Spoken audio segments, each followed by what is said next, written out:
అందరికీ నమస్కారం. నేను మీ గోపాల్ అయ్యంగార్. శ్రీమతే రామానుజాయ నమః. 4వ తారీఖు మే నెల 2025 నుంచి 10వ తారీఖు మే నెల 2025 వరకు మేషరాశి నుంచి మీనరాశి వరకు వార ఫలాలు ఎలా ఉందో తెలుసుకుందాం. ఈ వారంలో అత్యంత ముఖ్యమైన విషయం మీ అందరికీ తెలియచేయాలి ఏంటంటే, రాహు మీనరాశిలో ఉండి కేతు కన్యా రాశిలో ఉండి అన్ని గ్రహాలు కూడా ఈ రెండు గ్రహాల మధ్య ఉండిపోవటం అనేది జరిగిందన్నమాట. ఇందులో రెండు రకాలుగా మనం ఎన్నో రకాల కాలసర్ప దోషాలు ఉంటాయన్నమాట. సవ్య అపసవ్య అనేది కూడా ఉంటుంది. సో సవ్య దిశలో ఉండేటువంటి రాహుకేతు మధ్యలో కానీ అన్ని గ్రహాలు ఉంటే అత్యంత ప్రమాదం అన్నమాట. అపసవ్య దిశలో ఉంటే అంతగా ప్రమాదం లేదు అని దాని అర్థం. కేతుగ్రస్త కాలసర్ప దోషం అంటే రాహు పైన ఉండి కేతు కింద ఉంటే తల పైన ఉంది కేతు కింద ఉంది అన్నారు. కాబట్టి ఇది చాలా డేంజరస్ అయినటువంటిది. ఒకవేళ కేతు పైన ఉండి రాహు కింద ఉన్నటువంటి కాలసర్ప దోషాలు ఎన్నో ఉంటాయి. అది అత్యంత తక్కువ ప్రమాదాన్ని కలిగి ఉంటాయి. ఇప్పుడున్న పరిస్థితిలో రాహు పైన ఉన్నాడు, కేతు కింద ఉన్నాడు. అలాగే ఈ యొక్క రాహు కేతు మధ్యలో కానీ చూసుకుంటే రాహు తరువాత మనకు శని, బుధ, శుక్ర గ్రహాలు, అలాగే సూర్యుడు వచ్చేసి మేషరాశిలో, గురువు వచ్చేసి వృషభ రాశిలో, కుజుడు కర్కాటక రాశిలో, ఈ అన్ని గ్రహాలు కూడా రాహుకేతు మధ్యలో ఉండిపోయినాయి. ఇది అంత మంచి పరిస్థితి కాదు. ఒక రకమైన యుద్ధ భయాన్ని, యుద్ధ వాతావరణాన్ని, దేశాన్ని, ప్రపంచాన్ని కుదిపేస్తుంది. రాజకీయ నాయకుల యొక్క మూర్ఖత్వపు ఆలోచనలు, తమ మాట నిలబడాలి అని పంతం కొరకు వెళ్ళే పద్ధతిలో లేనిపోని గొడవలు, అశాంతి, ప్రజలలో ఒక రకమైనటువంటి భయభ్రాంతులకు గురి చేసేటువంటి పరిస్థితి అన్నమాట.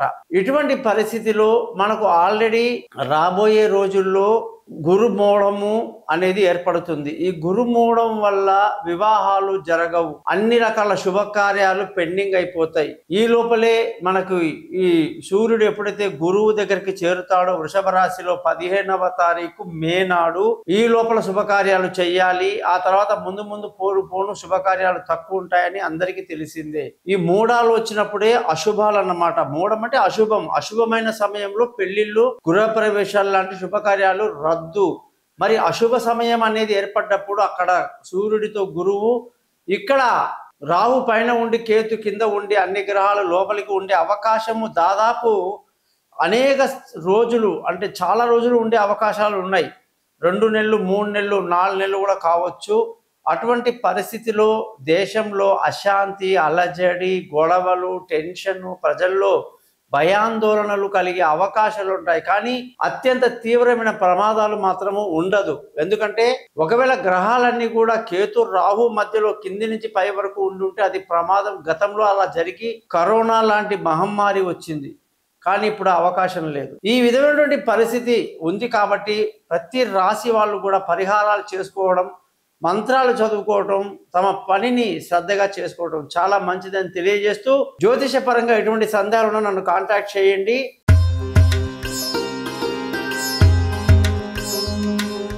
మిథున రాశి వాళ్ళందరికీ కూడా 4వ తారీఖు మే నెల నుంచి 10వ తారీఖు మే నెల వరకు వారఫలం ఎలా ఉందో తెలియజేస్తాను. ముఖ్యంగా ఈ వారంగాని చూసుకుంటే గతంలో ఈ రాశి వాళ్ళకి శని ఎంతగా మంచి చేశాడు, భాగ్యస్థానంలో ఉండి అదృష్టాన్ని కలిగించాడు. తండ్రి, తల్లి, పెద్దలు, మామగారు, అత్తగారు అన్ని తరపుల నుంచి, పెద్దల దగ్గర నుంచి మంచి మర్యాదలు, రావాల్సినప్పుడు రావటం, అన్నీ జరిగినాయి. ధర్మాన్ని పాటించటం, అదృష్టాన్ని కలిగి ఉండడం అన్ని శని చేశాడు. కానీ ఇప్పుడు అది కాస్త తగ్గింది, మిశ్రమ ఫలితానికి వచ్చింది. అంటే ప్రయత్నం బాగా చేసుకోవాలి మనం. ముఖ్యంగా ఈ రాశి వాళ్ళకి బుధుని యొక్క స్థితి మీనరాశిలోనే గత ఎన్నో రోజులుగా ఉండిపోయాడు. ఇది మంచి జరుగుతుంది, మేలు జరుగుతుంది. విందులు వినోదాల్లో పాల్గొనడం, శుభవార్తలు అందుకోవటం, అన్నిట్లో సక్సెస్, ఆనందాన్ని కలిగిస్తాడు. ఈ రాశి వాళ్ళందరికీ కూడా శని ఉద్యోగ స్థానంలో ఉండి గతంలో ఉన్న ఉద్యోగంలో కాస్త ఇబ్బందులు అవి ఉన్నాయండి, అవి తగ్గిస్తాడు. 15వ తారీఖు మే నుంచి ఎలాగూ గురువు మారడం వల్ల మిథున రాశికి చాలా పెద్ద మేలు జరగబోతుంది. అయినప్పటికీ శని కాస్త దాన్ని తగ్గించి గతంలో ఉన్న నష్టాన్ని ఉద్యోగంలో కాస్త ప్రశాంతతని ఇస్తున్నాడు. ఈ రాశి వాళ్ళందరికీ కూడా వ్యాపార పరంగా అనేక లాభాలు కలిగిస్తున్నాడు కుజుడు. వ్యాపారంలో మంచి లాభాలు కలిగించడము, సెల్ఫ్ కాన్ఫిడెన్స్ని బాగా కలిగి ఉంచడము, ఖర్చులు బాగా అధికం చేయించేస్తున్నాడు. విలువైన వస్తువులు, ఇల్లు, వాహనాలు కొనటం ఇవన్నీ కూడా బుధగ్రహం యొక్క అనుగ్రహం వల్ల బ్రహ్మాండంగా జరుగుతుంది. సంతానం యొక్క డెవలప్మెంట్, చదువులు, తెలివితేటలు, వాళ్ళ దూర ప్రయాణాలు, అన్ని రకాలుగా కూడా శుక్రుడు వీళ్ళని చాలా బాగా చూసుకుంటున్నాడు. ఆరోగ్యమైన విషయాలు, చిన్నటువంటి అనారోగ్యాలకి కూడా కారకుడు కుజుడు హెచ్చరిస్తున్నాడు. వైవాహిక జీవితం కానీ, ఉద్యోగంలో కానీ గురువు చాలా కాలంగా నెగిటివ్ మీద కూర్చొని ఏదో అంతంత మాత్రంగా అయితే అయిందిలే అన్నట్టుగా ఉంది. కానీ వారం తర్వాత అంటే 15 మే తర్వాత గురువు మార్పు ఈ రాశి వాళ్ళకి వైవాహిక జీవితం మీద మంచి ప్రభావం, అంటే పెళ్లి కాని వాళ్ళకు పెళ్లి కుదరడం, దూరంగా ఉన్న వాళ్ళు కలుసుకోవటం, ప్రేమికులకు తమ మనసు విప్పి పెద్దలతో చెప్పి ఒప్పించడం, పార్ట్నర్షిప్లో వ్యాపారాలు కలిసి రావడం, ఇవన్నీ కూడా మిథున రాశి వాళ్ళకి మంచి ఉపయోగాలు కలిగిస్తున్నాడు. మొత్తం మీద ఈ రాశి వాళ్ళకి ధన ఆదాయం కానీ, కుటుంబ సంతోషం కానీ కూడా చంద్రుడు బాగానే చేస్తున్నాడు.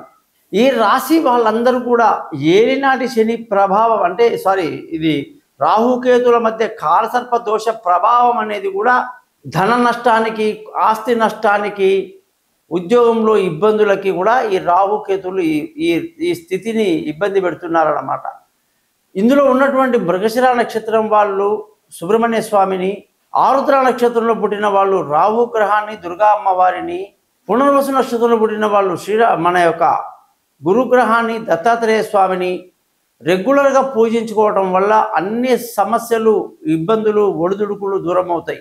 బంధువులతో, స్నేహితులతో కూడా అంత పెద్ద ఐక్యమత్యంగా కలిసి రావట్ల. విష్ణు సహస్రనామం అనేది శ్రీరామ రక్ష. అందుకే జాతకాన్ని మీరు మొత్తం తెలుసుకోండి.